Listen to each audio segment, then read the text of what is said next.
Hey everyone, welcome to The Path of Me. I'm your host, Wendy Hutchinson. I have the lovely Julie Deem here, who is the business podcast editor and also co host of the United State of Women podcast. Welcome, Julie. Thank you so much for saying yes to the podcast today.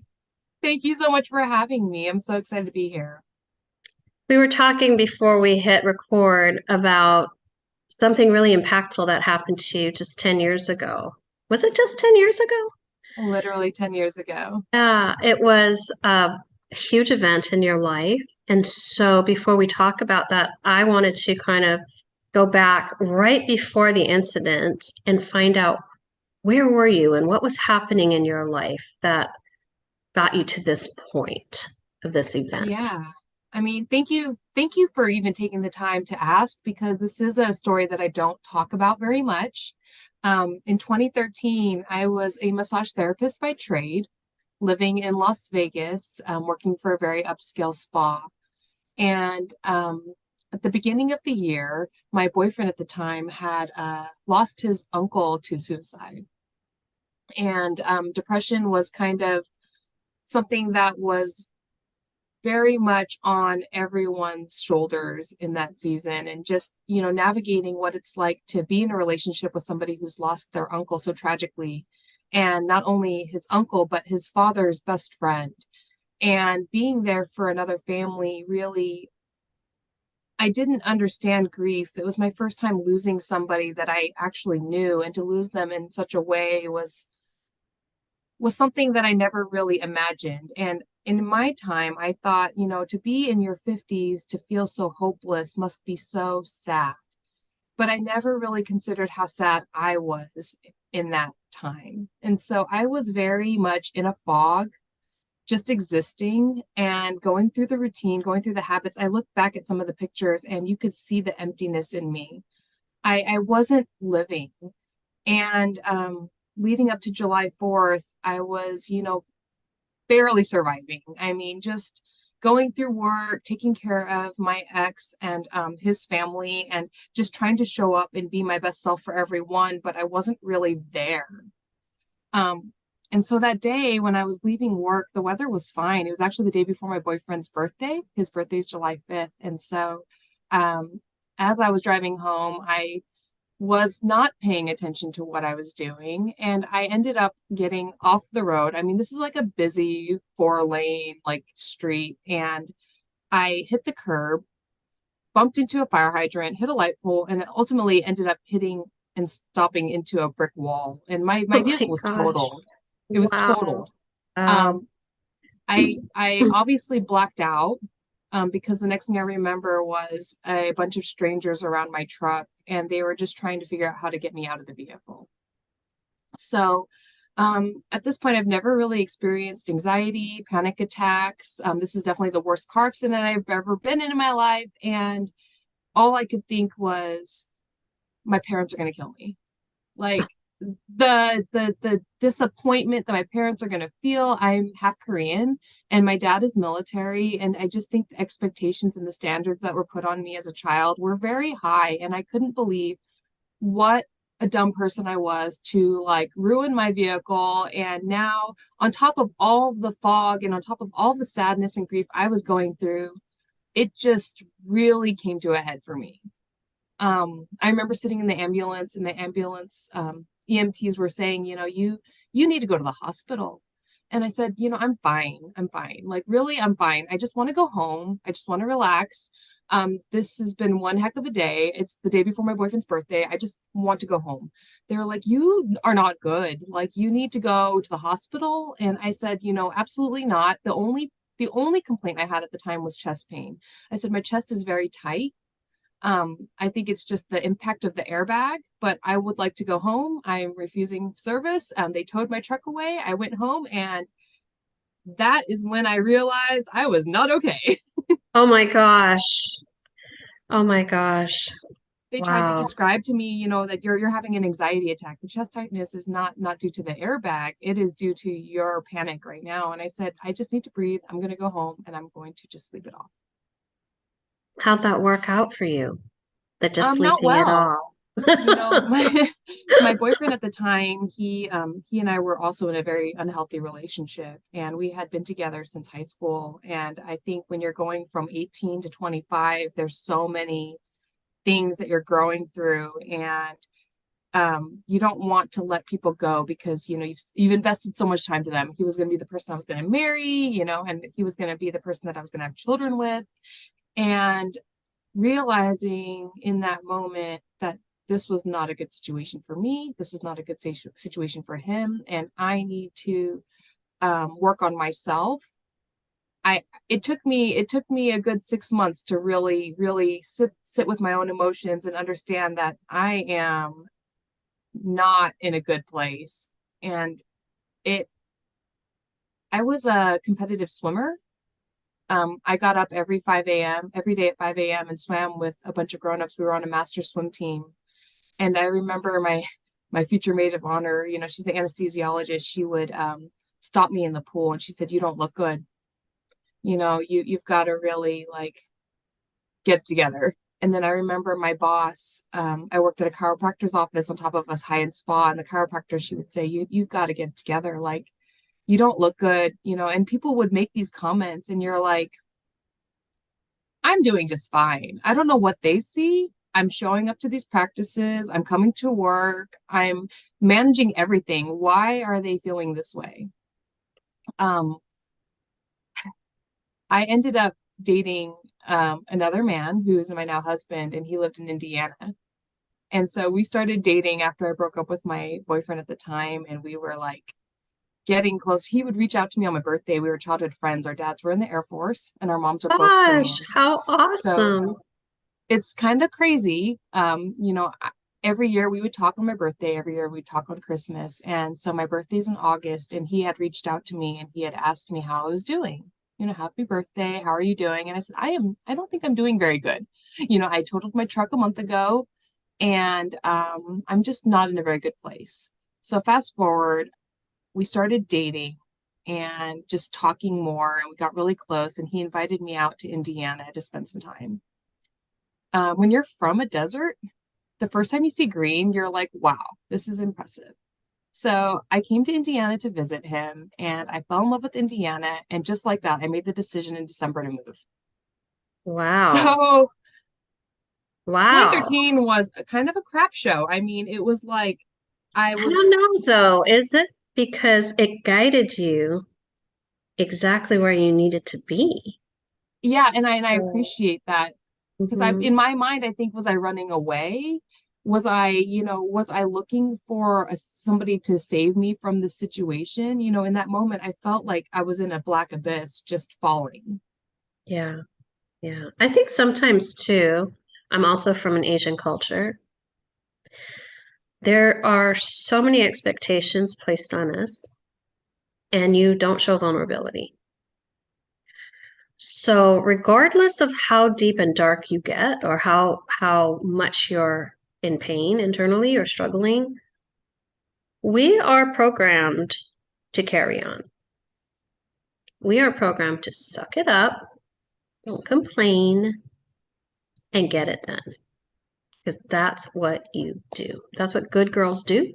That's what good Asian girls do. You not only do it, but you do it well. You're the best. You are hitting all the markers.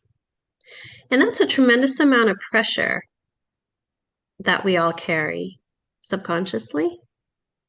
And over time, you can really lose yourself growing up Yeah, in that because exactly. you don't have, especially if you're a healer, which you are, we're a massage therapist. I'm also a healer. You're a very empathic person. You're a very compassionate person. You have a huge heart.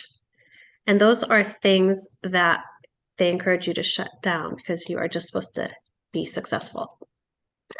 And Exactly. so I know for me, it was very difficult because my authentic self was always being buried to create the false front of what was expected for me. And I really lost myself in that.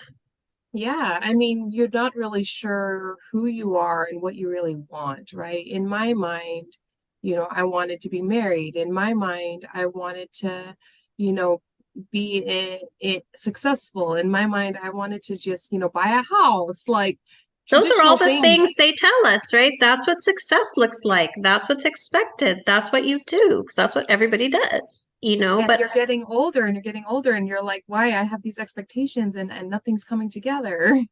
yeah, well, maybe it's not time, or maybe that dream isn't your dream, or whatever the story is, right? But Right. clearly, that year was a pivotal year for you because it changed the entire trajectory of your life and said, no more Exactly. for your But then heart. moving forward, I felt like I never really um was dealing with any of it. I was Mm. afraid to talk to people about it. I felt so embarrassed. There was so much shame with, the transition of, A, totaling my truck, B, leaving a relationship, and C, moving across country from Las Vegas, Nevada to Indiana. It was so much that I honestly felt like I couldn't be available for anybody. I think because you were supposed to be available for yourself, which is also a thing that we're not taught how to do, because what you do is you show up at your expense. That's another cultural thing. You do the things. You do the things. You do the things. Uh, Even if it costs you, you do the things for everyone else and you put yourself last. Exactly, exactly. So I was so grateful for my husband who, had stepped up and, at the time he was my boyfriend and he's just, there to listen and there to just love What on a me gift. and What a such a gift. gift. I was so thankful. So I moved here in December and in 2014 we got married and in Wow. Well, you had known 2015. each other your whole life. So, yeah. Exactly. It was kind of crazy and, nothing but short of fate. And so we got married and I had my first child the following year. So to go from like wondering if I would ever get married to wondering if I would ever be a mother, it just happened. Boom, boom, boom. And um by 2018, I was starting to really feel empty again. The emptiness came back, and I thought, I thought for sure if I got married, I had a child, we got a house, that's supposed to be it. I'm living the dream. Why am Check I all the so unhappy? boxes, right? Yeah, Except for that inner box where you're filling your cup and figure out what really is important to you, right? That's all external. So, mhm. And really then about, the sadness around, I don't feel like I am me anymore. I am now my child's mother, or I am so and so's wife. mm, And that really started to weigh on me as to who am I and what do I want. And so, um, 2017, I heard a commercial on a radio for this annual brunch here locally in Kokomo, Indiana. And the commercial was very upbeat and come check out this brunch with all these women. We can brunch and bond and connect. And I was like, meh, whatever. But the voice was familiar to me. And I thought, I think this person goes to my church. And I don't mm, know her, but I see her. And if this is who it is, who is she? And so mhm. I sat on that. And about a year later, the commercial comes up again, right? This is like the third year in a row that they're doing this brunch. And I hear the commercial again. And at that time, I didn't see the value in going to any kind of event. I was very much an introvert. I was very much wallflower. Why would I want to go to something like this with all these women and just, hang out? So I heard the commercial and in 2018 I also felt so empty that I thought what would I lose from going, right? Like this is not the first time. I know this person at least, enough to feel comfortable that if I show up, I know somebody. um Mm. 2 weeks before the event, I got enough guts in me to send her a message on Facebook. And I said, hey, I know you have this event. I've heard your commercial and I was wondering if you could use any volunteers. One of my core values is service. And I thought if I was going to attend an event, the most I could gain from it is by being involved with it. I also thought I didn't want to spend money. So if I reached out and maybe I offered to volunteer, it's the Asian in me. She's like, hey, maybe you can just come for free, right? And that wasn't the case either. I guess even the volunteers invest in their own ticket. But that's important, right? Investing in yourself, right? Saying, I'm worthy of this and investing. I just really think there's just like an energetic exchange, right? So I'm all about energy and your soul and um, that we make sure that there's always a fluid, energetic exchange with Exactly. people and things that we get involved in. And it's important just for equity, you know? Right, exactly. And in that year, I had really taken to, self-improvement and self-development and was starting to read a lot more books about understanding mindset and understanding limiting beliefs and understanding, the only way I can grow is to invest in myself. And so maybe this event is only going to add value to my life in this season where I'm really struggling and I'm feeling really empty. What do I really have to lose? Mm. So I was tasked with the job of opening doors for our guests as they arrived to the brunch, and it was another pivotal moment for me. The host of this event, she had put together something so beautiful that I couldn't even explain, even if I tried. But the community and the relationships and the lessons that I learned that day were something that transformed me to another level. So in 2019, I signed up to volunteer again, right? And I was put on the marketing team. And on the marketing team, I pitched the idea of starting a podcast. So our United States of Women podcast was actually started from an annual brunch here in our town to really showcase executive women locally. And we hosted our first live podcast in September of 2019. Wow. You were so fast tracked in your experience and journey, it feels like. Like every year it was like boom, boom, boom, boom.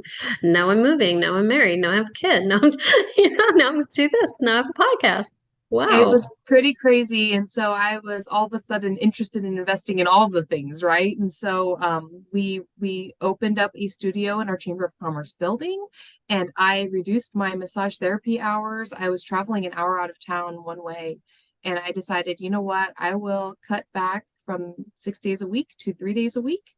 And I will work the other 3 days here locally in Kokomo. And I opened a private massage practice right next door to the podcast studio. Oh And my I would, gosh, how perfect. How yeah. perfect is that? I really And so I feel would like just do it. when you're in alignment, the doors open. So when we Very do much. things that are really aligned with our soul and our core values and our truth and our inner being, we're kind of doing what we're here to do. We Right. find a thing, or we at least kind of get on that track, that timeline track.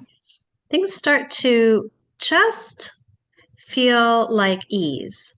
Like you Exactly. find the Exactly. space, you make the decisions. Every time you make an aligned decision, you're energetically aligning your life and your future with that. And so everything else falls away.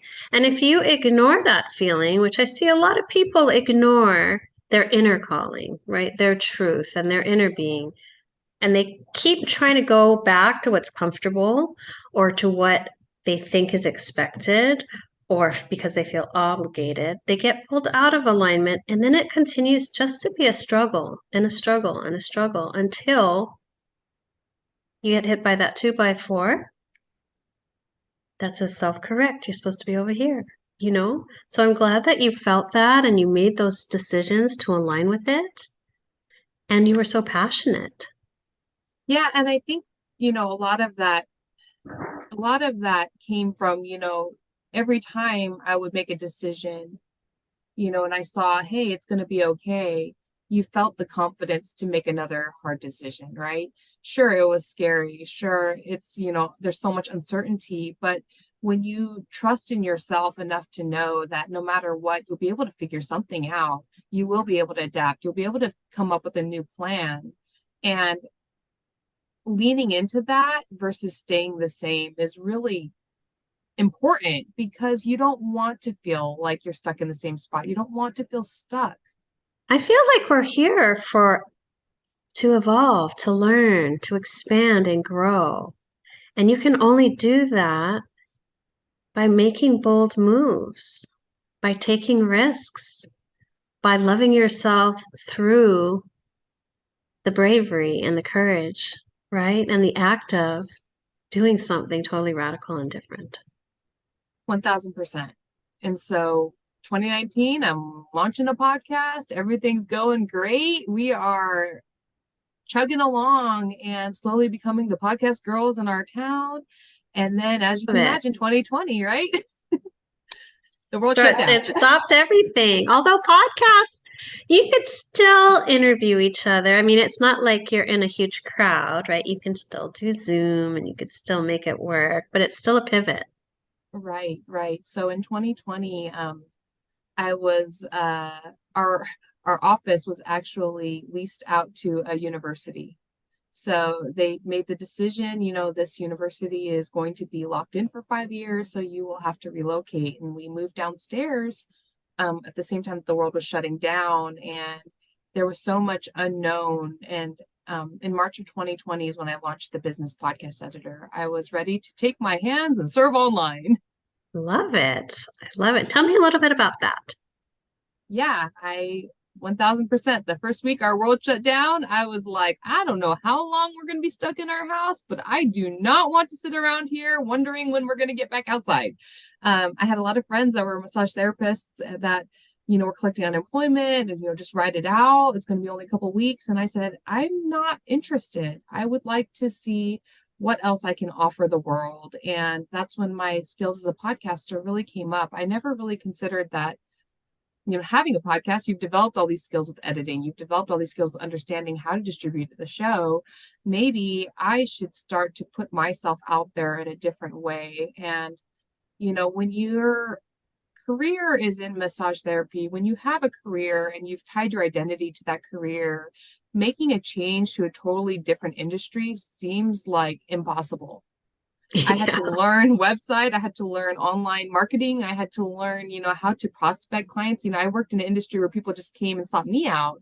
And in 2020, podcasting was still like remote interviews was still like a newer thing. And I really invested my free time that year into building up a business and educating women, especially, that the barrier to entry for podcasting is only as big of a barrier as you want to be, and that there's resources out there like me who can really help you get up there, and your voice matters. And don't ever think it doesn't matter. Women were doing IG Live and they were so comfortable, but the thought of having a podcasting was intimidating to them, and I had to understand why. I think a lot of it is self-doubt, that inner critic, the imposter syndrome. Who do you think you are? There's so many things, right? There's this constant background voice that's running in people's heads. Yeah, I mean, who do you think you are? Nobody wants to listen to you. Right. And what are your friends right. going to think? What is your family going to think? You Right. can't just And what is put your what life is your out there. Exactly.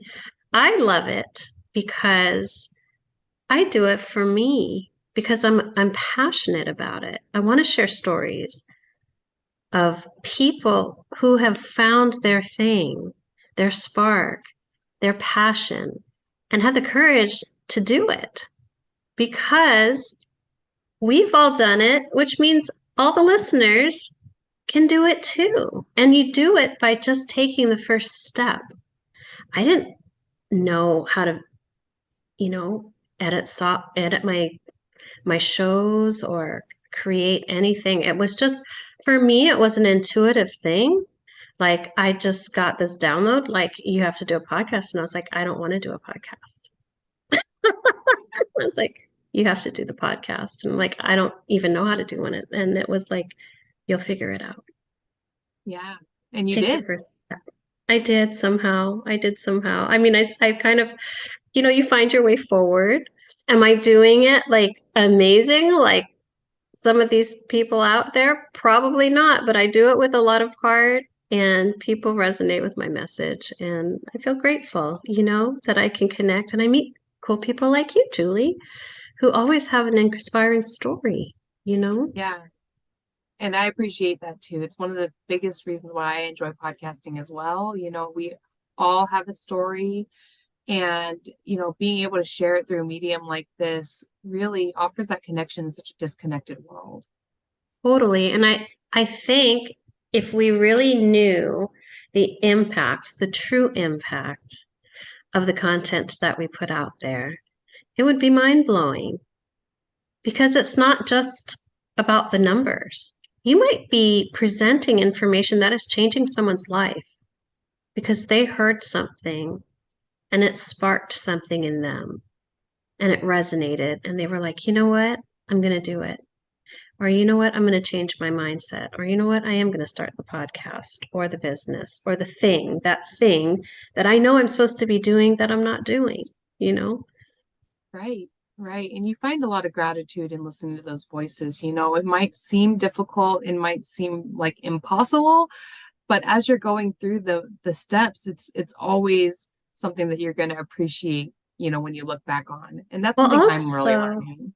I think so. And also, there are so many resources to support us in whatever we want to do. You can get online and find so much information, you know, um, in terms of marketing ideas or the nuts and bolts. You can find everything out there online, Exactly. So I really encourage people to just not have to have the entire plan, but just take that first step. And I've found that you take that first step and then the road just keeps rising to meet you. And then you take the next one and the next one. And then you meet a cool guest, in the podcasting world, or you join a podcast collective, or, it just kind of keeps unfolding for you. And Right. it's hard to see the way forward. But I think if you have a lot of faith and a lot of faith in yourself, that's what matters because you Oh, keep yeah.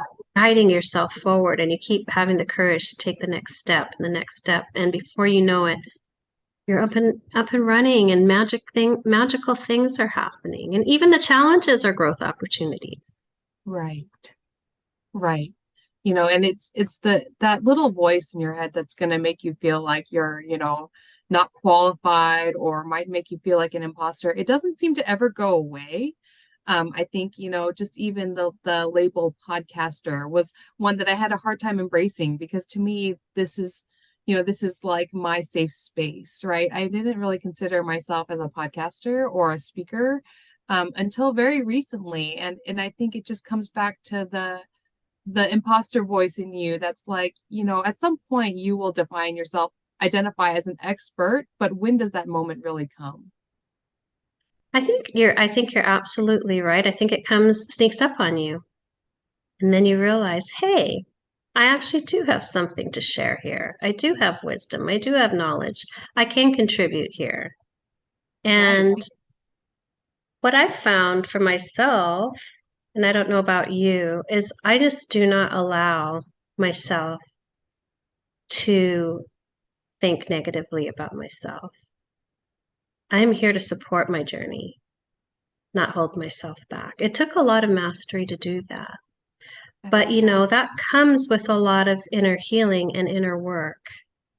And I know you've been doing a lot of that over the last 10 years. And I was wondering what you've noticed, what you're learning about yourself. You had mentioned that sometimes things circle back, Yeah, things come back exactly. around. So you can speak to that. So, like I was saying earlier, service is definitely one of my core values. And so, as I get older, I'm consistently looking for opportunities to serve and give back to the world because I believe that the more I give, the more I get back, and the more opportunities will come for me. And in the last year, I started mentoring for a human trafficking organization. And so Powerful. full circle, I'm now, at an age where I can mentor young girls, and I never really considered myself old enough to do that. And Right. like you go, wow, I am in a really interesting season where I have two young girls, and what better way to prepare myself for their teenage years than to put myself in the fire with some of these girls that just don't have anybody there to advocate for them. Right. That is so huge. Did you do that through your church? How did you find this organization? So, Allies is our organization here in Indiana. And I actually was at a Christmas concert and they had a little table set up. And I went to the table and I signed up and I asked them, have you ever thought about starting a podcast? And so through that, they were also looking for somebody that could help them start a podcast. They really wanted to get the message of, what survivors of trafficking looks like, the myths, and what leadership and servantship looks like. And I just volunteered to start their podcast.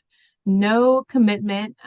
Let's get you guys a show. I really believe in your message and your mission. And I went through their volunteer mentorship program and got all of the training done. And through that, I was matched with a 15-year-old. And we have been buddies now ever since. We always think when we're in service that we're giving, but we also receive so much, don't we? Yes. From our service, I learned so much um, from the women that I've mentored in the past, and I've learned so much about myself. Right. You know, it was such a beautiful and powerful experience. And I love that you have chosen, anti-trafficking as a platform because that is a huge issue that people need to know about. And we also need to bring awareness to because a lot of times people don't want to hear difficult things or uncomfortable things. Well, and there's a lot of misconceptions and, stereotypes and the way the media portrays things. And, I think the realities around this happening in our own backyard is not discussed often enough. I agree. I agree. So I really honor your work. I know you're bringing so much to the table. Are you still helping them with their podcast, or have they kind of launched and gone off and done their thing? Yeah, their show comes out every Friday, The Everyday Advocate. It's a very great informative educational podcast for anybody who's looking for resources or guidance around the trafficking space. There's one thing I've learned is our government means well, on a state level, on a federal level, they're just tapped for resources. And many of these young girls, they just have nobody there to advocate for them. They're stuck through the system. They're either on probation, they're going through DCS, and the But a trafficking lot of it side. they just fall through the cracks, even though it's not intentional. It's just like the system fails them a little bit as they go Exactly. But even the abuse with the trafficking is really secondary. It's not normally what's getting them into the system, right? Through therapy, through counseling, through court, it is coming out that maybe this person is a victim of trafficking that we need to help. through. Hmm. And Wow. so the case managers, the state workers, they're not addressing it. And there's not enough resources like allies to step in and kind of be the person in between to really advocate for the teenager. I love that you guys are mentoring and training and offering that to bridge the gap. Hopefully they'll grow and continue to I mean, create I'm positive impact. right. And I'm really thankful that, again, alignment, I was matched with somebody who we get along so well, and our personalities, we can talk for hours. She calls me almost every day. And, we read books together, we have a bucket list together. And, my hope is that, at the end of our mentorship program, that she will move into the alumni program and continue to help others. But, everyone is different and you can't predict the future. Right. I mean, I think the most important thing is creating a foundation and building on the now. Exactly. So, who are we right now? Where are we right now? and really bring our energy into what is happening right here, right now. And then that leads to the next moment and the next. And I just really feel building a strong foundation for ourselves is so important, because without that, it's like a house of cards. All of the chaos in the world will take you down if you don't have that inner compass and that core structure and that core foundation of truth about who you are, what you stand for, overcoming adversity, and what that's taught you, and then having the opportunity to turn around and extend a hand back to help someone come through.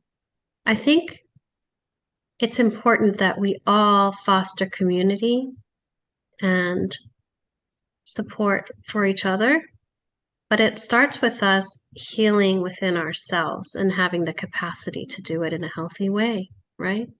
Yeah. I mean, one of my big things is just, understanding how to love more and judge less, right? We're so Yes. intolerant as a society, and it's like, it seems like, especially post-pandemic, people are just so quick to shut down and so quick to hate. And it's like, spreading more love. Why can't we? Why can't we spread more love? I think a lot of it is programming. I think a lot of it is the media. It incites fear. And there's already so much fear programmed into the human psyche of not belonging or not being enough, or there's just a lot of fear of and a lack of safety that is promoted through the media. The media is a huge. I love the good news movement on Instagram because they are promoting positive things, people helping people, beautiful stories. I try to invite positivity and uplifting things into my awareness, my psyche, my environment. And, it's a choice what we invite in. But I think Exactly. so much of it is fear based. And I think we need to shift more into love. I agree. I agree. And I just think, what we focus on is what is going to grow, right? And so if you are somebody who is very negative, you only see negative. If you're very positive, you see a lot more positive. Well, And for me, it's energy. So it's really whatever's in resonance with the frequency and energy you're putting out will come back, right? yeah, So we create what we are. and attract what we are. Exactly, exactly. So I like to encourage people to, be more conscious of the fears. Pay attention to how that is holding you hostage in your life. Because we're here Right. to live and thrive. We're not here just to suffer and survive. Right. And one of my favorite quotes is, fear gives us two options, right? To forget everything and run, or to face everything and rise, right? So understanding your fear and what you do with that fear is really the important thing. I think all of us who are confronting our fears and being bold and brave, it doesn't mean that we don't have the feeling inside, but it doesn't control us. I'm like, I'm going to do it anyway. Yeah.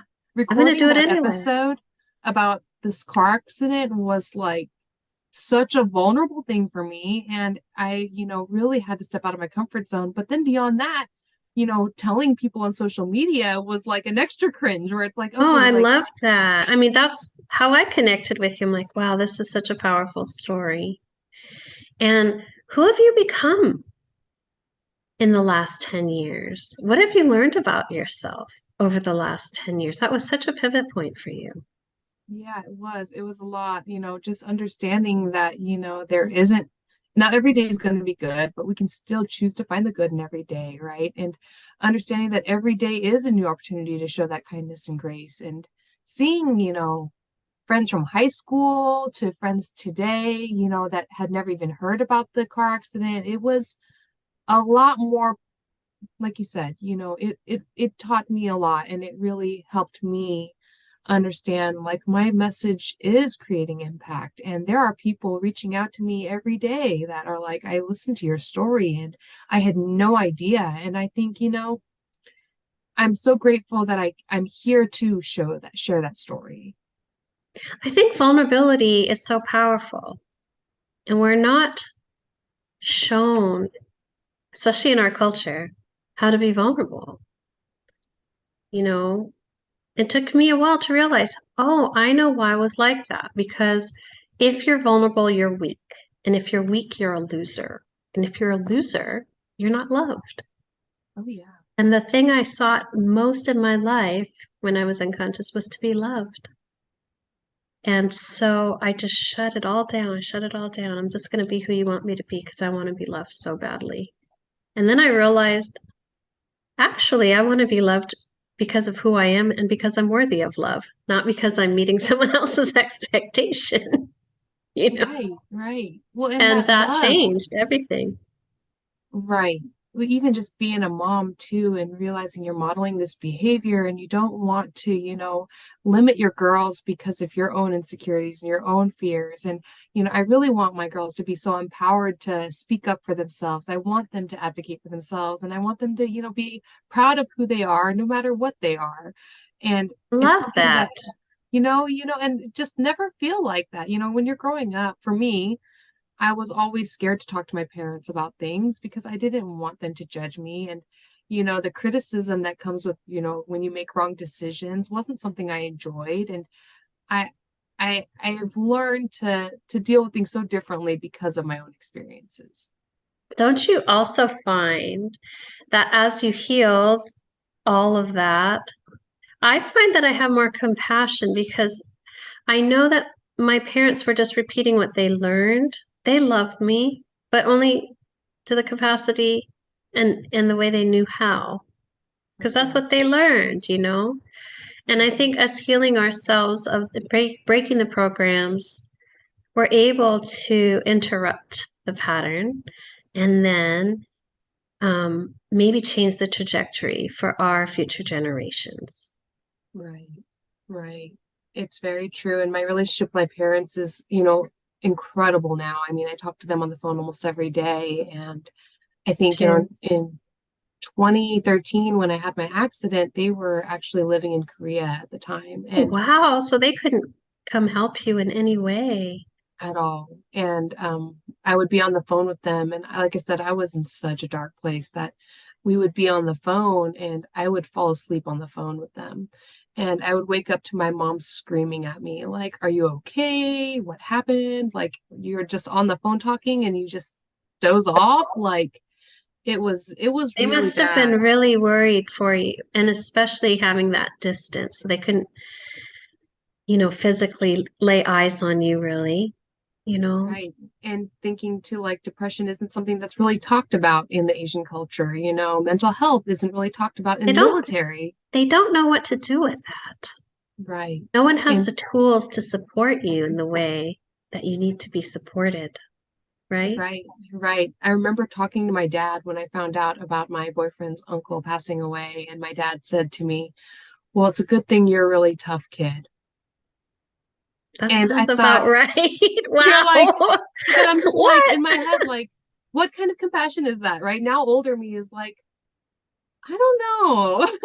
Like, I don't think in that moment I was tough. I think I really needed a hug You were that day. vulnerable. You were I very know. vulnerable, right? But how beautiful that you can offer this to your children. And I think we learn so much from our experiences. And I really believe that when we know better, we can do better, I agree. right? I agree.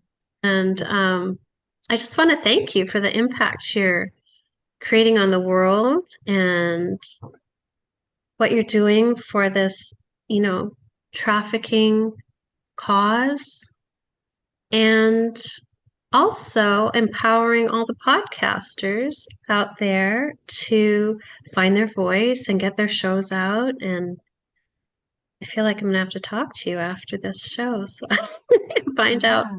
more. Why don't you tell us real quickly what you do and how people can find you if they want to work with you? Absolutely. So I offer consultation and many other podcast services through the Business Podcast Editor, and I co-host the United States of Women podcast. Comes out every Wednesday. And so Wendy will definitely have to have you on the show. Thank you. I'd love to. And we'll definitely put all the links on the show descriptions. And I always like to ask what you would share. I know you've been through some darkness and learned so many lessons. What would you offer to people who are kind of going through some difficult times or struggles? What can you offer Yeah. then? I always go to, I think it's hard to identify if you are in a depressive state when you're in a depressive state. And, if you're feeling sad or alone or you're in one of those seasons, just know there's people out there that care about you. You matter. And I think it's easy to forget when you feel alone and isolated. But I really encourage people to reach out. Community is important, and we were never made to be on this earth to be alone. And Right. so reach out for help. You can send me a message. I always tell people don't be afraid to reach out because you don't Mhm. know, you know, how much you're really going to matter until you're not here anymore. Exactly. And you don't want it to come to that. Right. I mean, life is hard. Life is very hard. Life is And hard. You're right. so definitely, if you are feeling alone, reach out. There's community, there's people, we are all around and people do care. And don't ever be too afraid to feel like you have to do it alone. I agree 100%. Words of wisdom. And Julie's Instagram account is it's indie mompreneur, It right? is. It Is is. that what it is? Indie mompreneur. So you could check her out on Instagram. And what's your web address, Julie, if people want to reach you through your website? Yeah, the businesspodcasteditor.com. Perfect. Well, thank you so much for your time today. It was such an honor to spend this time with you and share your story. I think you're so inspiring. I honor the work you're doing. And I know you have two littles that are just waiting for ice cream, so I'm not going to keep you too much longer. Very true. They're excited. Yeah. But to my audience, thanks so much for being here. Take care of yourselves, be kind to yourselves, and I love y'all.